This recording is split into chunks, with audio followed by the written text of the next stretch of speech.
आयुर्वेद, यानी कि वो वेद जिसके अंदर आयु के बारे में पूरा ज्ञान मिलता है। आयु यानी कि जितनी भी जीवित चीजें हमारे इन्वायरमेंट में, जैसे कि वृक्ष, इंसान, मनुष्य, पेड़ पौधे, जानवर और ये प्रकृति, इस संसार में जो कुछ भी जीवित है, जो कुछ भी जीवन व्यतीत कर रहा है, उन सब का जहां पर ज्ञान मिलता है वो है आयुर्वेद। तो आयुर्वेद के बारे में सबसे पहला जो एक प्रश्न उठता है वो ये होता है कि जो आयुर्वेद है वो कितने साल पुराना है, यानी कि आयुर्वेद को एग्जिस्ट हुए कितने साल हो चुके हैं। तो इसके बारे में हर कोई अलग अलग राय देता है।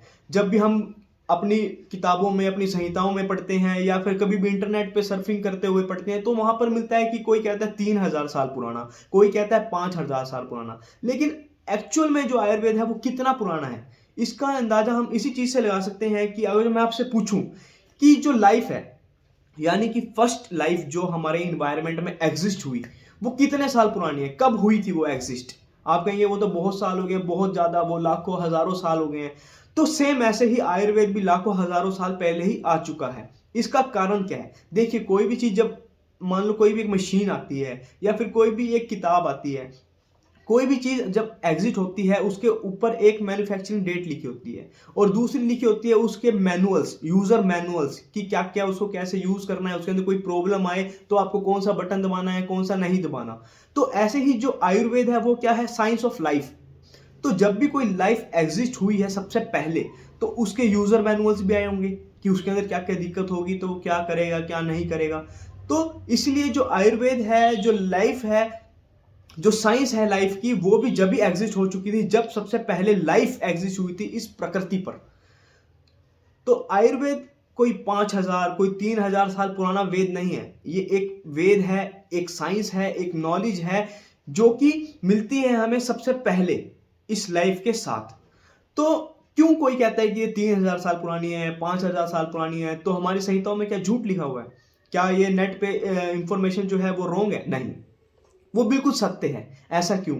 क्योंकि देखिए, जो पहले आयुर्वेद का एक ज्ञान था, लाइफ की जो नॉलेज थी, वो पहले मौखिक थी, यानी कि मुख से दी जाती थी। मैंने किसी को दी, किसी ने किसी को दी, ऐसे बताया जाता सिर्फ मुख से, कोई रिटर्न वर्णन नहीं था उसका।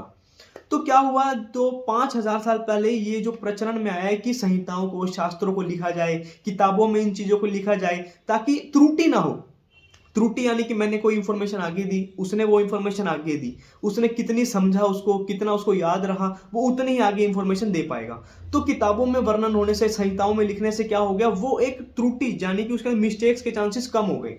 तो अब कोई भी हम बुक देखते हैं, कोई भी बुक पढ़ते हैं, हम उसके ऊपर एक डेट लिखी होती है कि वो कब पब्लिश हुई। तो जो हमें सबसे ओल्ड बुक जो मिलती है आयुर्वेद की, जो संहिता सबसे पुरानी मिलती है हमें, उसकी जो पब्लिश डेट अगर जो हम निकालते हैं तो हमें पता चलता है कि कुछ 5000 साल पहले ये सबसे पुरानी बुक मिली गई हमें, पब्लिश जो हुई, जो लिखी गई, जिसके अंदर राइटिंग्स थी आयुर्वेद के बारे में। तो हमने क्या करा कि हमने ये लिख लिया कि जो सबसे पहली संहिता है या फिर जो सबसे पहले आयुर्वेद आया वो 5000 साल पहले आया। लेकिन ऐसा कहना और समझना बिल्कुल ही गलत है। 5000 साल पहले जो आयुर्वेद आया वो रिटर्न में आया, ना कि उसकी नॉलेज हमें प्राप्त हुई 5000 साल पहले। तो आयुर्वेद की जो नॉलेज थी, जो आयुर्वेद का ज्ञान है, जो इस साइंस का ज्ञान है, वो तो जब ही आ चुका था जब सबसे पहले लाइफ एग्जिट हुई थी इस प्रकृति पर, जो कि कई हजारों लाखों साल पहले हुई थी।